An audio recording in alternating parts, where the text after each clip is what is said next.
নমস্কার বন্ধুরা, village blogger Piyali চ্যানেলে তোমাদের সবাইকে স্বাগত। তোমরা কেমন আছো? আশা করছি ভালো আছো। আমরাও এখন খুব ভালো আছি। তো আস্তে আস্তে স্বাভাবিক অবস্থায় আসছি, যেভাবে গেল কয়েকটা দিন সেই কারণে কথাটা বললাম। তো আজকে চলে এসেছি পড়িয়ে। আজকে বেশ অনেকটা তাড়াতাড়ি এসেছি, তার কারণ হচ্ছে আমি তো যেমন পড়াতে যাই গিয়েছিলাম 6:30, তো 8:30 হয়ে যাওয়ার কথা, কিন্তু আমার একটু দেরি হয়। তো অনেক রকম স্টুডেন্ট থাকে তো তার জন্য। কিন্তু আজকে তাড়াতাড়ি ছেড়ে দিয়েছি। ওখানে একজনদের বাড়িতে হরিনাম হচ্ছে, এমন মাইকটা দিয়েছে না, সামনে বসে আমি ওদের কথা শুনতে পাচ্ছি, ওরা আমার কথা শুনতে পাচ্ছে, পড়তে পারছে না, এত পরিমাণে শব্দটা হচ্ছে। তাই বাধ্য হয়ে আর কি ছেড়ে দিলাম, দিয়ে চলে এলাম। তো গরম লাগছে, হুফ, বাপরে বাপ। তো চলো সঙ্গে থাকো, সারাদিন কি করছি না করছি সব তোমাদের সাথে শেয়ার করব। তো আসার সময় নিয়ে এসেছি ম্যাগি, ভেবেছিলাম জলখাবারে কি খাওয়া হবে তার জন্য। তারপরে এসে দেখি মা করছে রুটি। মা অনেকটা ভালো আছে, এখন করতে দিচ্ছি না, কিন্তু আমি যখন বাড়িতে থাকি না সেই সুযোগ পেলেই সমস্ত কাজগুলো করে। তো মা এখন রুটি করতে গেছে, দাঁড়াও দেখাই। ম্যাগি এনেছি আর একটু নিমকি আর সব সবজিপাতি বার করে রেখেছি, দুপুরে কি রান্না হবে। আর ওদিকে রুটির তোড়জোড় করছে, দেখতে পেয়েছো? বারণ করলেও শুনবে না। আর সব থেকে বড় কথা হলো টেম্পারেচার কিন্তু অনেকটা নেমে গেছে। আর গত দুদিন ধরে পুরো ঝড়ের মতো হাওয়া দিচ্ছে। আজকে তো বৃষ্টি হওয়ার কথা ছিল, দেখা যাক বৃষ্টি হয় কি না। তবে অনেকটা গরম কম, এটাই যা স্বস্তি। দেখতেই পাচ্ছ মেঘলা মেঘলা ওয়েদার হয়ে রয়েছে আর সুন্দর হাওয়া দিচ্ছে। তো চলো জামা কাপড়টা চেঞ্জ করে নিয়ে তারপরে কথা বলছি। ও রুটি তো হয়ে গেছে, এবার বেগুন ভাজা হচ্ছে। মা রুটিটা সবে করতে এসেছে, আমি সঙ্গে সঙ্গে জামাটা চেঞ্জ করে বসে পড়েছি। মাকে একটাও করতে দিন, তার কারণ কেন তোমরা জানো, কয়েকদিন আগেই অসুস্থ ছিল, কি হাড়ে ছিল তোমরা তো জানোই। তো মাকে বেশি তো গরমে থাকতে দেওয়া যায় না, সেই জন্যেই আমি সঙ্গে সঙ্গে বসে পড়েছি। যেহেতু মা করে ফেলবে সেই জন্য তাড়াতাড়ি করে। তো রুটির সাথে খাওয়া হবে বেগুন ভাজা, সেই কারণে বেগুন ভাজাগুলো করা হলো। তো চলো, রুটি অনেকটাই করা হয়েছে, জলখাবারে খাওয়া হবে বলে, আর যদি থেকে যায় সন্ধেবেলাও খাওয়া হবে। তো কয়েকদিন ধরে একভাবে ভাত খাওয়া হয়েছে, রাত্রেও খেয়েছি, দুপুরেও খেয়েছি। হচ্ছে মায়ের যেহেতু শরীরটা খারাপ করেছিল, রুটি খাওয়া বারণ ছিল, সেই জন্য খেলে গ্যাস অম্বল যদি হয় সেই ভয়ে। তো এখন সুস্থ, তাই জন্য রুটিটা খাওয়া হচ্ছে। আর মায়ের তো হাই প্রেশার, অতবার করে ভাত খাওয়া উচিতও নয়, জানো তো তোমরা সবই, কি বলবো। তো চলো হয়ে গেছে, যাই এবার চা খাবো, খিদেও পেয়েছে, খেয়ে দে তারপরে আবার কথা হচ্ছে। তো রুটি নিয়ে বসে পড়েছি, মা চা দিয়ে যাচ্ছে। তো দেখো রুটি বেগুন ভাজা নিয়ে বসেছি, মা চা দিয়ে গেছে, খাবো। আর আজকে জানো তো আমাদের এখানে রচনা ব্যানার্জি প্রার্থী দাঁড়িয়েছে, রোড শো হবে, আসবে। আমি কিন্তু কোনো দলকেই কোনোভাবে তোমাদের সামনে তুলে ধরতে চাইছি না, কিন্তু উনি যেহেতু একজন সেলিব্রিটি সেই হিসেবেই কথাটা বললাম। তো তাকে দেখার ইচ্ছা আছে, কোনো রাজনীতির নেতা হিসেবে নয়, একজন সেলিব্রিটি হিসেবে, দিদি নাম্বার 1 হিসেবে যদি আসে আর আমি যদি দেখতে যাই, তাহলে অবশ্যই কিন্তু তোমাদেরকে দেখাবো। আর আমাদের এই পাড়ার রাস্তা দিয়ে, কালীতলাটা দিয়েই যাবে বলে গেছে। তো চলো তাড়াতাড়ি করে খেয়ে নিই, 9:30 নাগাদ বলেছে আসবে। সকাল সকাল বাড়ি এসেছি, তার অবস্থা দেখো, ফল চারিদিকে কাটে সব রুই ধরে গেছে, দুদিন ছাড়া রুই ধরে যাচ্ছে। ছাদে শুকিয়ে গিয়েছিলো যেন কাঠগুলো, আমি ভাবছি যদি বৃষ্টি হয় বলেছে নিয়ে আসি। তো উনুনগুলো জ্বালানো হয়নি, এই কদিনের ভেতরে যদি জ্বালাই নিয়ে এসে রাখাই আমার ভুল। সমস্ত কাঠে রুই ধরে গেছে, বাপরে চাই চাই রুই, একবারে খেয়ে নিচ্ছে। ওইটুকুনি প্রাণীর শরীরে যে এত ক্ষমতা মাটি পাওয়ার জানতে পারতাম না। ও ভাবো দেখিনি, ওই ছোট্ট একটা প্রাণী আবার কামড়ে দিচ্ছে, জানো, এই দেখো হাতে কামড়ে দিয়েছে, জ্বলছে। এখন ওগুলো ছাড়াতে দিয়েছি, এগুলো তুলে ফেলতে হবে। এখন থাক, হাঁপিয়ে গেছি। মাটি এনে টানে বার করে দিয়েছে, আমি সব পরিষ্কার করলাম, ওগুলো জড়ো করে রেখেছি, জ্বলছে দেখো হাতটা, এমন কামড়েছে। এখন বসে আনাজগুলো কুটে নিই পাখার তলায়, নাহলে ওদিকেও দেরি হয়ে যাবে। আজকে আবার একবার গোষ্ঠীর ঘরে যেতে হবে। সমস্ত আনাজ কেটে ধুয়ে রেখে দিয়েছি, শুধু রান্নাটা বসাবো, তারই অপেক্ষায় আছি। বেরিয়ে পড়েছি রচনার দিকে দেখতে যাব বলে। দেখো পিছন দিকে সবাই দাঁড়িয়ে আছে, সবাই গিয়ে দাঁড়িয়ে আছি। ভাতটার ফ্যান জ্বালিয়ে দিয়ে এখনও আসেনি, এখনও 1 ঘন্টা পর। তো ভাবলাম রান্নাটা বসিয়ে দিই, যতটা এগিয়ে যায়।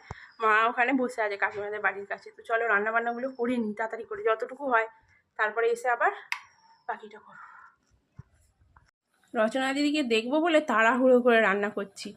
ভাবো কখন থেকে, 9:30 থেকে এখন ধরো 11টা বেজে গেল, এখনও এসে পৌঁছয়নি। এখন শোনা যাচ্ছে নাকি তার গাড়ি রাস্তায় খারাপ হয়ে গেছে, সেই পথে থাক, একটু দেরি হোক। আমার একটা তরকারি হয়ে গেছে, ঝোল সেদ্ধ করতে দিয়েছি, আলু ভাজা হবে শুধু, বাকি আছে। ভাত তো হয়েই গেছে, চলো রান্নাটা অন্তত হয়ে যাক। আর আমার অবস্থা দেখো, দাঁড়াও দেখাচ্ছি। ঘেমে নিয়ে পুরো চান করে গেছি, বুঝতে পারছো অবস্থা। কি করব বলো, এইভাবেই চলছে, চলুক। অপেক্ষা অপেক্ষা অপেক্ষা, কখন আসবে দিদি? দিদি কখন আসবে?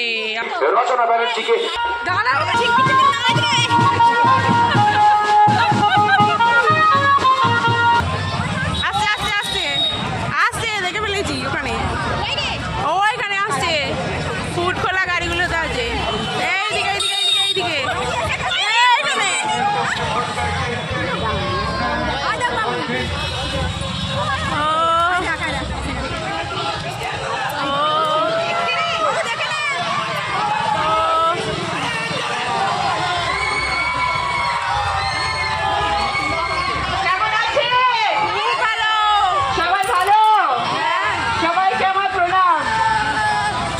সবাই এত বছর আমাকে অনেক ভালোবাসা দিয়েছেন, আগামী দিনেও ভালোবাসাটা লাভ করে হাতটা রাখবেন, আশীর্বাদ করবেন, যাতে আমি আপনাদের কাকিমা দেখে নিয়েছো? উন্নয়নের দিনে পাশে থাকতে পারি। আপনাদের ভালো অনেক জায়গায় যাওয়ার আছে, সব জায়গা থেকে ফোন আসছে। বাড়ি চলে এসেছি, এসে আবার রান্না বসিয়ে দিয়েছি। চলো কমপ্লিট করে নিয়ে একেবারে স্নান টান করে খাওয়ার সময় দেখা হবে, কারণ অনেক বেলা হয়ে গেছে। আসতে বলেছিল 9:30, এখন অলরেডি 12:30 বাজে। চলো, এই মাত্র স্নান করে উঠলাম, ঘড়ির কাঁটায় অলরেডি 2টো বাজে। সমস্ত কাজ সেরে বাসন টাসন মেজে মুছে গ্যাস ঘর মুছে চান করতে করতে 2টো বেজে গেল। তো খিদে পেয়ে গেছে, খাবো। আর আকাশের অবস্থা দেখতে পাচ্ছ, মেঘলা হয়ে গেছে। এই মাত্র তো আপডেট দেখলাম যে 7টা জেলায় ঘূর্ণিঝড় হবে দক্ষিণবঙ্গের। তো কলকাতার দিকে নাকি কাল থেকে ঘূর্ণিঝড়, বৃষ্টি হবে। কি বলতো, বৃষ্টি হোক, এটা একটা অনেক বড় মানে কি আনন্দ, কিন্তু এই যে ঝড় জিনিসটা না ভীষণ ভয় করে। বৃষ্টি হলে তো সবাই আরাম পাবে, অনেক কষ্ট থেকে রিলিফ পাবে। এই যে ঝড় হলে কত ক্ষয়ক্ষতি হবে বলো তো। শুধু আমাদের ক্ষতি হবে না বলছি না, জানি না ক্ষতি হবে কি না, গাছের আম আছে হয়তো পড়ে যাবে কটা, ঠিক আছে, কিন্তু অনেকেরই তো বাড়ি ঘরদোর ভেঙে যায়, বলো না, সেই জন্যই তো ভয়। তো চলো, খাওয়ার ওখানে দেখা হচ্ছে, কি কি খাচ্ছি তারপর বলছি। চলে এসেছি খেতে, ভাত নিয়ে নিয়েছি, আর মা মাখতেও শুরু করে দিয়েছে লেবু দিয়ে। আর এইটা ভাজাটা, বরবটি আলু ভাজাটা করে রেখেছি রাতের জন্য। ওখানে হয়েছে সবজি দিয়ে নিরামিষ ঝোল, 2টো পটল পেকে গিয়েছিলো তাই ভেজে নিয়েছি। আর এখানে হয়েছে নোটে শাক, আলু, বেগুন, কুমড়ো বড়ি দিয়ে একটা চচ্চড়ি। তো চলো খেয়ে নিই। আর আম ছিল, সময়ের অভাবে টক করতে পারিনি।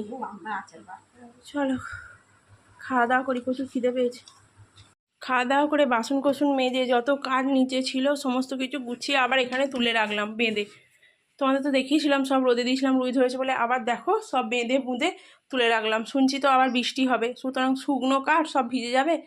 খেয়ে উঠেই আবার লেগে পড়েছিলাম, একটু শান্তি নেই, কি বলবো বলো তো, এই পোকাগুলো এত জ্বালাচ্ছে না।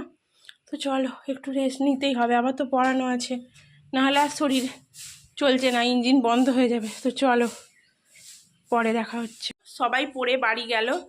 উফ, আর যে হারে গরম পড়েছে, হাওয়াটা দিচ্ছে কিন্তু আকাশের কন্ডিশন খারাপ। হোক, একটু বৃষ্টি হোক, এটাই চাই, প্রচুর গরম করছে। আর এদিকে পর্দাটা লাগাচ্ছে, বসে বসে মুড়ি নিয়ে শশা, মা একটা রুটি খাচ্ছে আর বেগুন ভাজা দিয়ে খাচ্ছে, আলু ভাজা নেবো একটু একটু। চলো খাই। আর ওদিকে ঝড় উঠে গেছে আর ফোঁটা ফোঁটা বৃষ্টি হচ্ছে, নাম মাত্র, জানি না আদৌ হবে কিনা। তো বন্ধুরা, কারেন্ট তো ছিল না, তাই তোমাদের সাথে আর অন্য কোনো ভিডিও দেখাতে পারিনি। আর সমানে বাজ পড়ছিল, আকাশ ডাকছিল, চুপচাপ বসেই ছিলাম। তো কাজ সেরকমভাবে কিছু হয়নি। তো খাওয়া দাওয়া করে নিয়েছি, জানো, তোমাদেরকে আর দেখাতে পারিনি, কারেন্ট অফ হয়ে গিয়েছিলো বলে। রুটি আর আলু ভাজা খেয়েছি, সাথে মা ভালো লাগছিল না বলে একটু চিনি আর বাতাসা নিয়েছিল, সেই দিয়ে রাত্রে রুটিটা খেয়ে নিলাম। তো আজকে বিছানায় শোবো। বৃষ্টিটা আমাদের এখানে হয়নি, কিন্তু ওয়েদারটা ঠান্ডা করে দিয়েছে, ঝোড়ো হাওয়াটা দিয়েছে, 1-2 ফোঁটা দানা দানা বৃষ্টি হয়েছে। দিদি ফোন করলো, ওদের ওখানে নাকি বৃষ্টিটা হয়েছে, কিন্তু সমান তালে আকাশ ডেকে গেছে। তোমাদের ওখানে কি বৃষ্টিটা হয়েছে নাকি ঝড় হয়েছে, ঘূর্ণিঝড়, কমেন্ট করে কিন্তু জানাবে। আর আজকে বিছানায় শোবো বলছি, ঘর ঠান্ডা হয়ে গেছে, পাখা চালাতে হবে, কিন্তু পাখা চালালেও শীত করবে। তার জন্য দেখো বিছানা গুছিয়ে রেডি করে নিয়েছি, মায়ের আমার বালিশ দিয়ে, এমনকি 2টো চাদর নিয়ে এসে রেখেছি। পাখাটা তো আমাদের এখন রেগুলেটরটা ঠিক হয়নি, তাই যদি শীত করে তার জন্য চাদর 2টো আনা আছে। তো বন্ধুরা, আজকে ভিডিওটা এখানে শেষ করে দিচ্ছি, আবার দেখা হচ্ছে নেক্সট ভিডিওতে। তোমরা ভালো থেকো, সুস্থ থেকো। টাটা বন্ধুরা, শুভরাত্রি।